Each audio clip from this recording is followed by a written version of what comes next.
What if it turned out that some of the most unbelievable moments in history weren't just random? They were mind-boggling coincidences. While many people insist there's no such thing as fate, history itself offers jaw-dropping examples that defy logic. Some of these events are so improbable, it's hard to believe they actually happened. But they did. And they've been recorded for us all to witness, reminding us that the world is far stranger than we often think.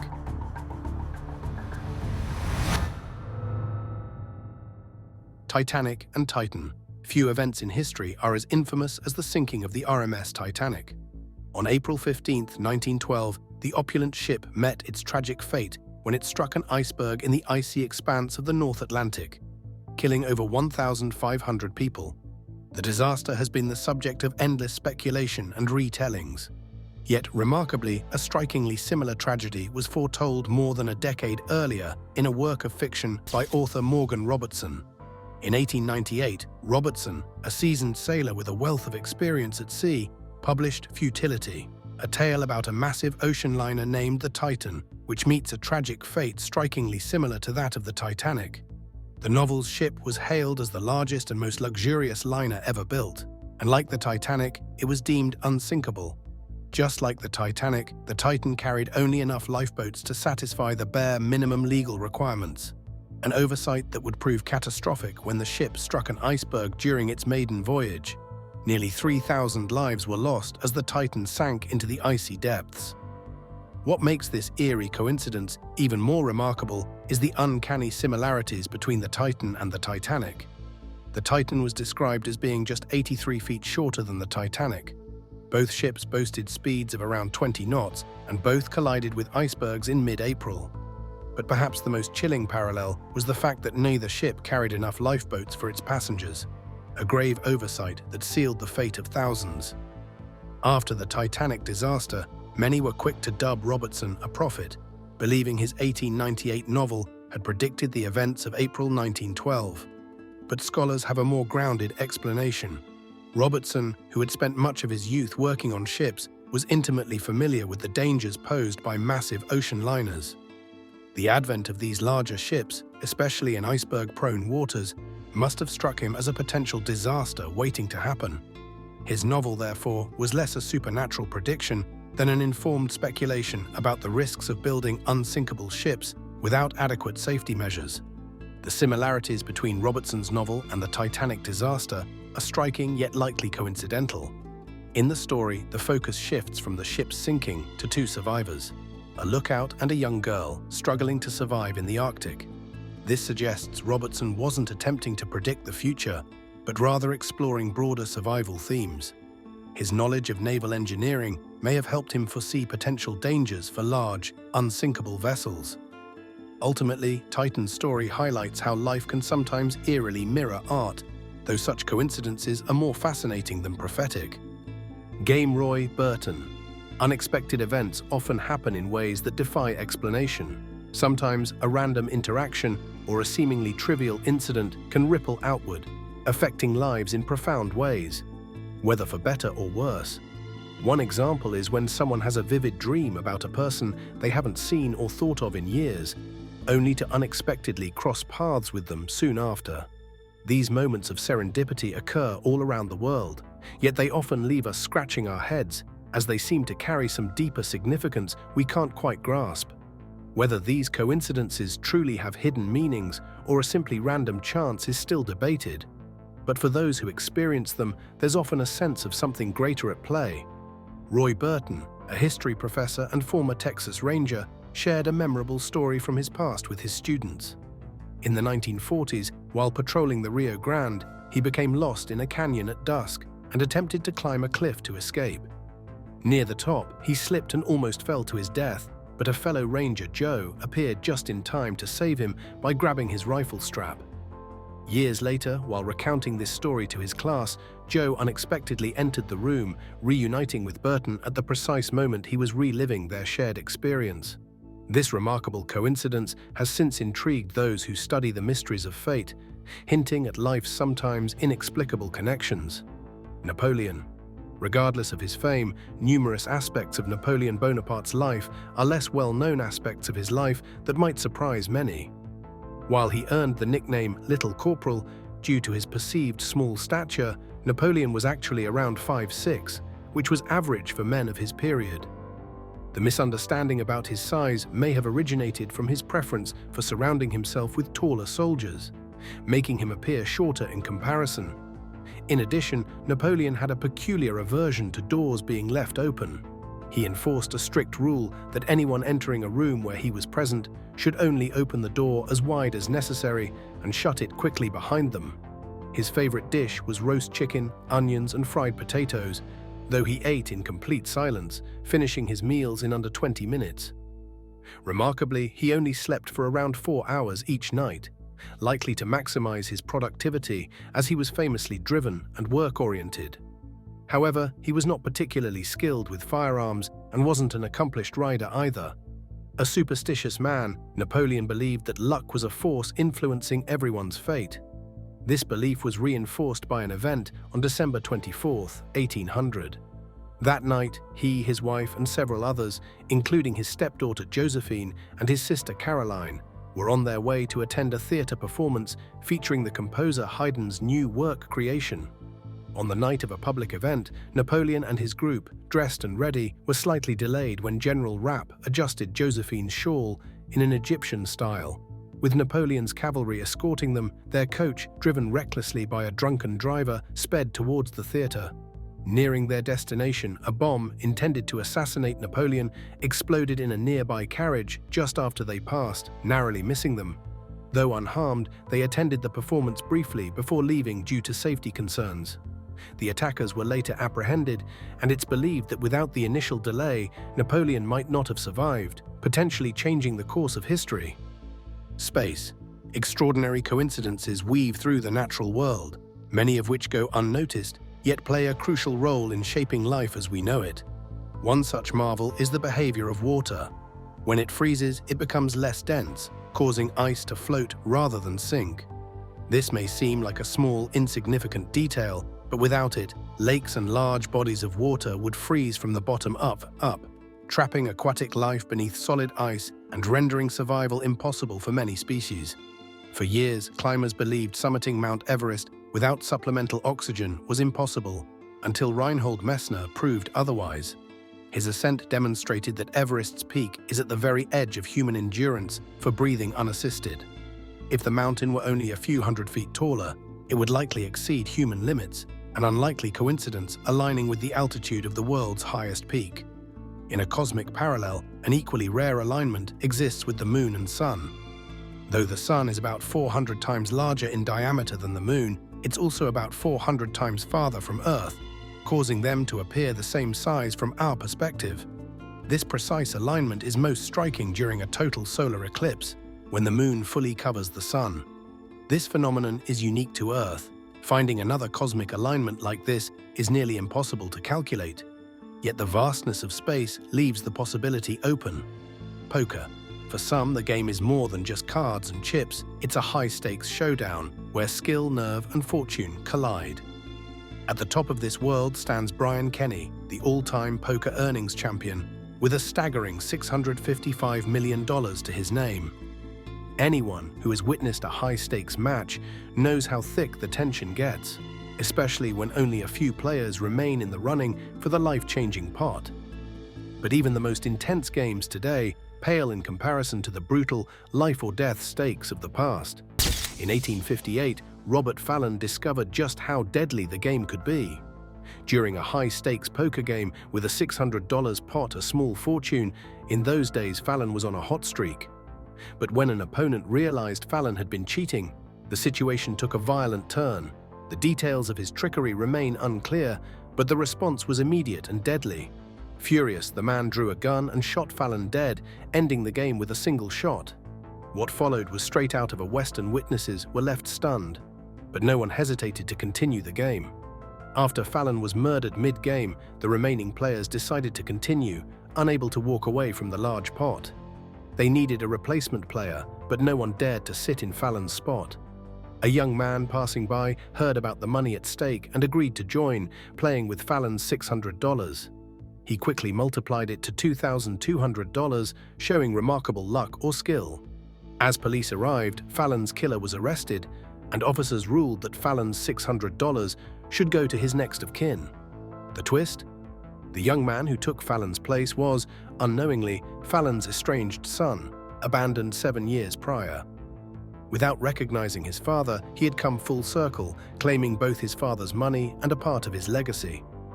Barbary Shaw.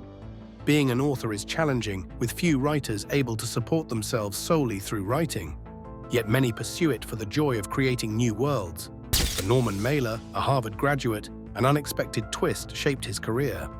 He became famous for his new journalism style, blending factual reporting with narrative storytelling. At just 25, Mailer was already known as a successful war novelist, but instead of continuing that path, he chose something different. In 1951, he published Barbary Shaw, which critics didn't like very much. They felt the book wasn't well written. The story is about a soldier named Mike Lovett, who has amnesia after being injured in World War II.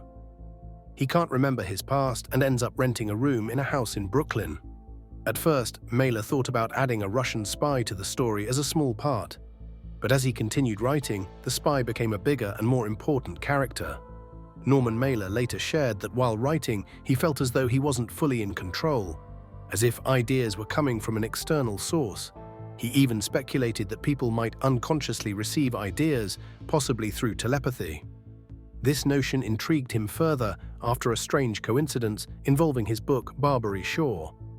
Shortly after its release, he learned that Colonel Rudolf Abel, a Russian spy, had been arrested and had been living in the same building as Mailer during the writing process. Mailer found it uncanny that he had written about a Russian spy, only to discover he'd been living near one, leading him to believe his subconscious may have sensed something he hadn't consciously recognized. Harry Hannon. In 1953, TV reporter Irving Kupcinet journeyed to London for Queen Elizabeth II's coronation. He was fortunate to stay at the prestigious Savoy Hotel during his visit. While in his room, Kupcinet made an unexpected discovery. Rummaging through the desk drawers, something most travelers rarely do, he came across several personal items belonging to a man named Harry Hannon. Kupcinet recognized the name immediately. Hannon was a member of the Harlem Globetrotters, and it felt oddly coincidental that he had stayed in the very same room. Kupcinet mentally noted to bring it up the next time they crossed paths. But before they had the chance to reconnect, an even stranger event occurred. Just 2 days later, Kupcinet received an unanticipated letter from Hannon. The message itself was even more shocking. Hannon explained that while touring with the Globetrotters, he had stayed at the Hotel Maurice in Paris. In his hotel room, Hannon, like Kupcinet, had decided to check the drawers. To his astonishment, he found a tie with Kupcinet's name on it. Kupcinet hadn't yet told Hannon about his discovery in London, so how could this have happened?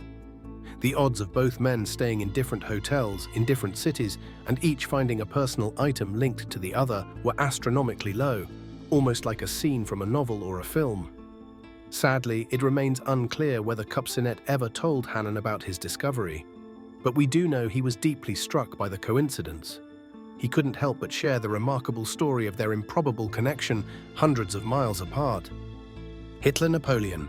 Ambitions of conquering Europe drove two leaders down remarkably similar paths, filled with great triumphs followed by crushing defeats.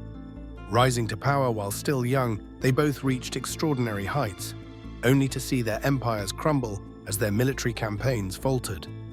Russia became a key target in their plans, and astonishingly, both managed to seize the same city on the very same day, June 24th. Their journeys, though separated by time, share an uncanny resemblance that cannot be ignored.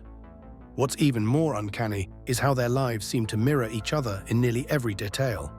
Their rise to power, their military strategies, and even the timing of their major events often lined up in strange ways. Both leaders were born in different countries from the ones they ruled, yet they managed to gain control of mighty empires. They were also similar in appearance, both were considered short by average standards. The numbers surrounding their lives, from their birth dates to key moments of victory and defeat, were connected by a 129-year gap. This was not just coincidence, it felt like destiny. Of course, some might say these parallels are purely accidental, the result of history repeating itself in unexpected ways. But for those who are fascinated by such patterns, these similarities seem too striking to ignore. They leave many wondering. Could these men, so closely tied by fate, have been destined to follow the same tragic arc? Or are they simply two figures in history whose paths happen to cross in strange and unsettling ways? The curse. Tensions rose in the early 1800s when the governor of the Indiana Territory negotiated a treaty with the Shawnee, resulting in the cession of large portions of their land to the US government. However, it quickly became apparent that the treaty had been secured through questionable tactics, enraging Shawnee leader Tecumseh. In retaliation, Tecumseh and his brother Tenskwatawa gathered warriors from neighboring tribes and launched an attack on Harrison's forces, leading to the Battle of Tippecanoe. Harrison's troops emerged victorious, a win that boosted his military reputation. His prominence grew further during the War of 1812 when he defeated British forces and their native allies, securing more territory for the United States. In response, it is said that Tenskwatawa placed a curse on all US presidents elected in years ending in zero, a superstition that, though largely dismissed, would later appear to hold a chilling resonance in the years to come. In 1841, President Harrison delivered a lengthy inaugural address in bad weather, caught a cold, and died a month later, sparking the idea of a presidential curse. Nearly 20 years later, Lincoln, elected in 1860, was assassinated in 1865. In 1880, President Garfield was shot and died within 6 months. The curse appeared again when McKinley, re-elected in 1900, was assassinated in 1901. Harding, elected in 1920, died suddenly in 1923. Roosevelt, elected to a third term in 1940, passed away from a brain hemorrhage in 1945. Kennedy, elected in 1960, was assassinated in 1963. Reagan, elected in 1980, survived an assassination attempt, leading many to believe the curse was broken. While some attribute these tragedies to the so-called Tippecanoe curse, others consider them mere coincidences. Melanie. Flipping through the Daily Mail, Paul McCartney was drawn in by a captivating story about a 17-year-old girl who had mysteriously vanished after leaving her home one morning. The story struck a chord with McCartney, sparking the inspiration for one of the Beatles' most iconic songs, She's Leaving Home. The lyrics tell the poignant story of a young girl who, at dawn, leaves a note for her parents, announcing she's running away. Her mother, heartbroken, finds the letter, and the song unfolds as the girl embarks on a journey to meet a man far away. As the narrative progresses, the tone shifts to suggest that she is having fun, alluding to a troubled and unhappy home life that drove her to leave. The song was later featured on Sgt. Pepper's Lonely Hearts Club Band, the Beatles' groundbreaking 8th album. Paul McCartney later shared that both he and John Lennon contributed to the song, with Paul inspired by news stories of young women vanishing. Lennon added depth with lines about parents giving children most of their lives, reflecting parental despair. An article about Melanie influenced McCartney, alongside the TV show The Wednesday Play, which tackled social issues and inspired the song's narrative. Melanie's unique link to the Beatles is unforgettable. At 14, she appeared on Ready Steady Go and won a contest judged by the band, receiving a signed album from Paul. Later, she was found safely with her boyfriend, leaving her brief Beatles encounter as one of pop music's surprising twists. Romulus Augustus. On October 31st, 475, Romulus Augustus began his reign as the emperor of the Western Roman Empire. His rule lasted until September 4th, 476. His time as emperor was far from stable, and he was regarded by many as a mere usurper. The young ruler, mockingly nicknamed Momulus, or Little Disgrace due to his name, was set up by his father Orestes, a former notary to Attila the Hun and a senior military leader. Orestes, who had recently deposed Emperor Julius Nepos, could have claimed the throne himself, but instead placed his son, Romulus, on the throne. At the time, Romulus was likely only 14 years old, though some sources suggest he may have been as young as 10. Despite sharing his name with Romulus, the legendary founder of Rome, and Augustus, its first emperor, Romulus Augustus never wielded real power. His nickname, Augustulus, meaning Little Augustus, captured the diminished nature of his role. His reign marked the final chapter of the Western Roman Empire's collapse, with little influence in politics or governance. His image appeared on a few coins minted in Rome, Milan, and Ravenna, yet his army was decimated, and his imperial regalia was reportedly sent to Emperor Zeno in the Eastern Empire, possibly along with a forced letter of abdication. Remarkably, Romulus was spared execution, perhaps due to his youth and disinterest in the power that had been thrust upon him. Instead, he was granted a comfortable retirement, receiving a generous pension and an estate in Campania. After this, Romulus Augustus vanished from historical records, though a letter from Theodoric the Great hints he may have lived until 507, possibly reaching the age of 70. Today, Romulus Augustus is remembered less for his reign and more for the symbolic convergence of his name. Romulus, the founder of Rome, and Augustus, its first emperor, as the very last ruler of the Western Roman Empire. This coincidence, more than any act of power or governance, is his enduring legacy. Will West. Fingerprinting, a crucial tool in modern crime solving, was first used in America in 1902. Before this, criminals could more easily evade capture, especially if there were no witnesses. This became especially problematic when two men with identical names and appearances were booked into the same prison within 2 years of each other. In 1903, when Will West arrived at Kansas's Leavenworth Penitentiary, a prison clerk recognized his name and photo, recalling booking an identical man 2 years earlier. Puzzled, the clerk asked West why he was back, but West claimed he had never been in prison before. The clerk, still suspicious, took West's physical measurements, the only reliable identification method other than photographs. To his astonishment, West's measurements matched those on record for the previous Will West. Determined to resolve this mystery, the clerk investigated further. He found that two men, both named Will West, with nearly identical physical features and no relation, had been booked into the same prison. The first, Will West, arrested in 1901, was convicted of a serious crime. Despite their likeness and identical names, the two men had no prior knowledge of each other's existence. This baffling case exposed flaws in the measurement-based identification system. The incident accelerated the adoption of fingerprinting, a far more accurate identification method. While Indiana had used palm prints since 1858 for document verification, Leavenworth was among the first American prisons to adopt fingerprinting for criminal identification. Today, over 120 years later, fingerprinting remains a cornerstone of forensic science, largely due to the confusion caused by the two Will Wests and the realization that unique fingerprints offered an infallible means of identifying individuals. Enzo Ferrari. Running into your doppelganger, someone who looks exactly like you, can be a creepy, almost unreal experience. Imagine looking up and seeing someone who is your perfect twin, as if you're staring into a mirror that doesn't actually exist. Over the years, countless stories have surfaced about people crossing paths with their lookalikes in the most bizarre and unexpected places. One of the most unforgettable stories is about a man who ran into his doppelganger while boarding a flight. They struck up a conversation and quickly realized they had so much in common. But after the plane touched down, they parted ways, only for the night to take an eerie twist. Later that evening, one of the men walked into a bar at his vacation spot, only to find his exact double sitting there, as if fate had reunited them. They had both left the airport, driven to their hotels, and somehow ended up at the same bar hours later. While some dismiss it as pure coincidence, others can't help but feel that destiny might have played a hand in bringing them. Some stories suggest that people might seem like the reincarnation of a lost loved one, sharing not only similar personalities and interests, but even identical mannerisms.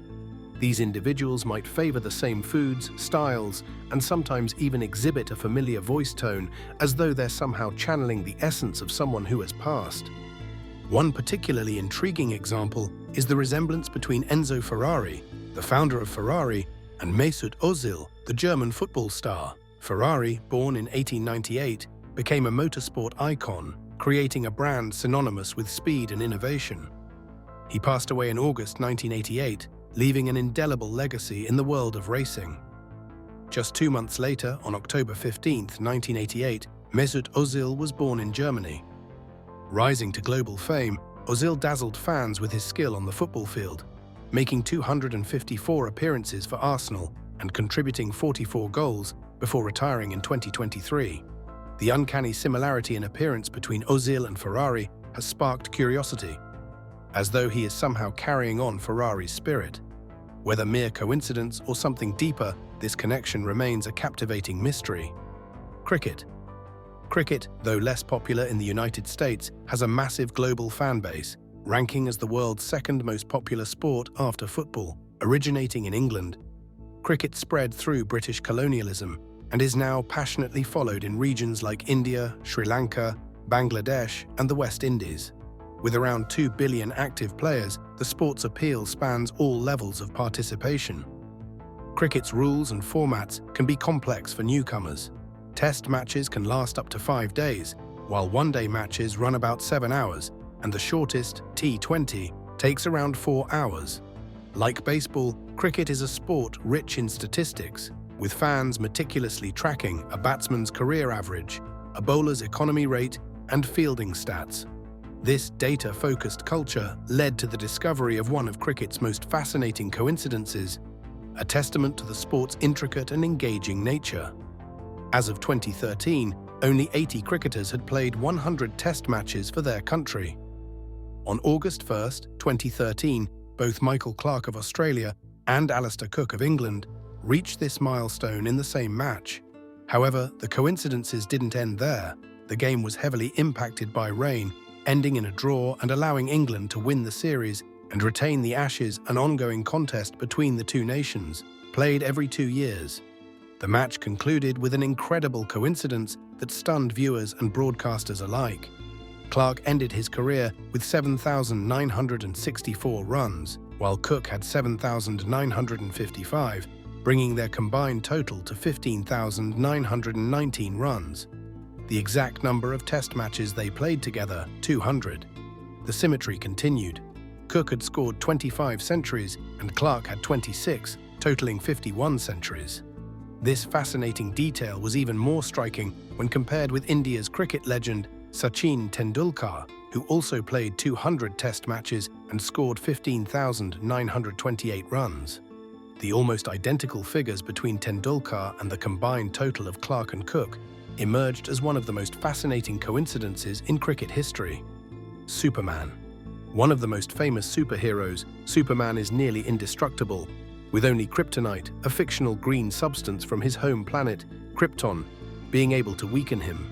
First appearing in Action Comics #1 in June 1938, the comic became immensely valuable, with one copy selling for $6 million in April 2024. Created by Jerry Siegel and Joe Shuster, Superman's success didn't bring them significant royalties. Shuster, suffering from failing eyesight, had to leave the industry by the 1950s, nearly blind. This misfortune led to the so-called Superman curse. In 1941, animators Max and Dave Fleischer made Superman cartoons but dissolved their partnership, with Max eventually ending up penniless. Kirk Alyn, the first TV Superman, struggled to find roles after playing the superhero in 2 serials between 1948 and 1950. George Reeves, who succeeded Alyn, enjoyed success until his mysterious death in 1959. Christopher Reeve brought Superman to the big screen from 1978 to 1987, but became paralyzed in a 1995 horse-riding accident and died in 2004.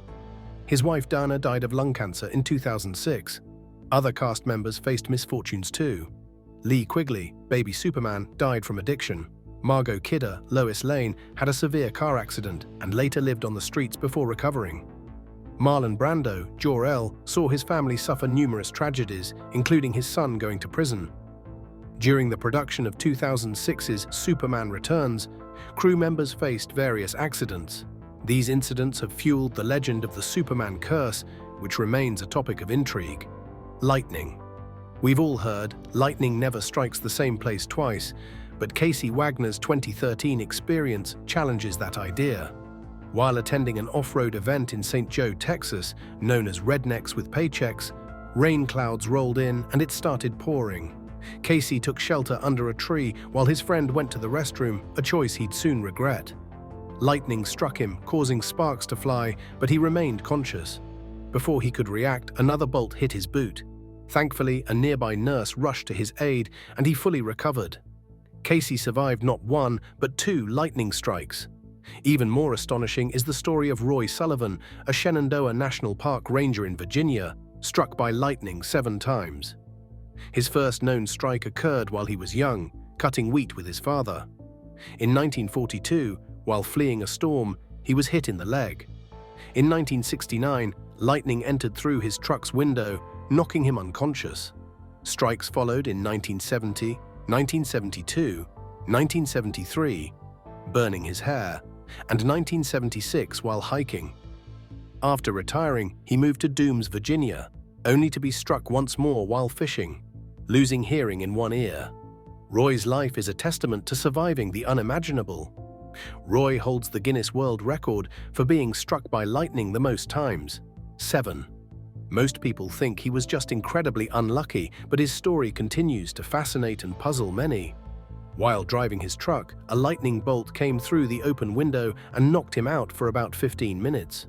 The next year, lightning struck his shoulder, and in 1972, he got hit again while inside a ranger station, which singed his hair. After this, he always carried a bottle of water to douse any flames if he got struck again. He became paranoid, fearing he could be hit at any time. In 1973, lightning struck him as he was trying to escape a storm in his truck. He thought he had outrun it and got out of his truck, only to be hit again. 3 years later, in 1976, he was hit while walking on a trail near the lookout tower. By now, he was so wary of lightning strikes that after another hit, he quit his job as a ranger. He moved to Dooms, Virginia, with his wife, and one afternoon, while fishing, felt his hair stand on end and smelled sulfur. Lightning struck him on the head, causing him to lose hearing in one ear. Roy holds the Guinness World Record for being struck by lightning the most times. While many believe he attracted lightning, scientists insist his 7 strikes were just an unfortunate coincidence. Joseph Figlock. Some people seem cursed with bad luck, while others appear blessed by fortune. Joseph Figlock's story is a remarkable example of both, as he found himself involved in 2 extraordinary events that saved 2 lives. In Detroit in 1937, while working as a street sweeper, Figlock experienced the first of these bizarre coincidences. As he finished cleaning an alley, something suddenly struck him from above. At first, he thought he'd been hit by an object falling from a nearby building. But to his astonishment, he realized it was a baby that had fallen from a 4th-floor window. Though Figlock sustained injuries to his head and shoulders, he had miraculously broken the child's fall, saving the infant's life. Figlock's recovery was swift, and many viewed the incident as a miracle, marveling at the coincidence that placed him in precisely the right spot. Had he been even a few feet away, the outcome would have been tragically different. But the bizarre coincidences didn't stop there. The following year, on October 18, 1938, Joseph was once again working as a street sweeper, just finishing up his rounds near another apartment building. This time, a 2-year-old boy named David Thomas managed to slip away from his mother and crawled onto the windowsill of their apartment. The boy then lost his balance and fell, landing once again on Joseph's head and shoulders in the exact same way as the first child. Remarkably, both Joseph and the boy survived the fall without lasting injuries, and both made a full recovery. The chances of such an event happening twice to the same person are astronomically small, yet the incidents were widely reported in the newspapers at the time. In the end, the question remains, was Joseph simply unlucky enough to be struck in the same way on 2 separate occasions? Or were the 2 children lucky that he was in the right place at the right time to save them? Cushion. Funny how coincidences work, right? They can go unnoticed for years, sometimes even decades, until something brings them to light. Maybe 2 childhood friends find out they went to the same school but never met. Or separated twins discover they share the same name. It could even be as crazy as running into someone from years ago at a car accident. Life has a way of surprising us like that. One of the most mind-blowing examples of this happened in Chengdu, China. A couple, Shui and Ye, had just gotten married. The wedding went off without a hitch, and they started their life together, eventually having kids. Ye later shared that his wife had often talked about visiting May 4th Square in Chengdu when she was younger. She even had fond memories of the place from over a decade ago. Then one day, while visiting Shui's parents, they decided to look through some old family photos. What they found left them speechless. It was one of those no-way moments. In one photo, Shu is sitting on a small concrete structure in front of May 4th Square. She's smiling at the camera, and in the background, you can clearly see the iconic structure that stands in the square. But when Ye saw the photo, he did a double take. He was the one standing in the background. It turned out that on the same day Shui was there, he had been there too. But what made this even crazier was the pose Ye was striking. He had asked someone to take his picture. At that exact same moment, Shu's mum snapped her picture of Shu. It was a pose he always did, one of those signature stances you never forget. And sure enough, the people sitting on the low wall in the background of Shu's photo were the same people in his. Ye was floored when he realized that he was the man in the background of Shu's photo. It was wild to think they'd been at the same place at the same time without even knowing it. When they told their friends about it, everyone agreed it was a sign they were meant to be together. But for Ye and Shu, it's not just a sign, it's a miracle. They now see the May 4th Square as a special place, a reminder that fate somehow brought them together. Thanks so much for watching.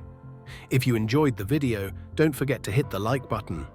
Also, make sure to subscribe and click the notification bell so you never miss an update on our future videos.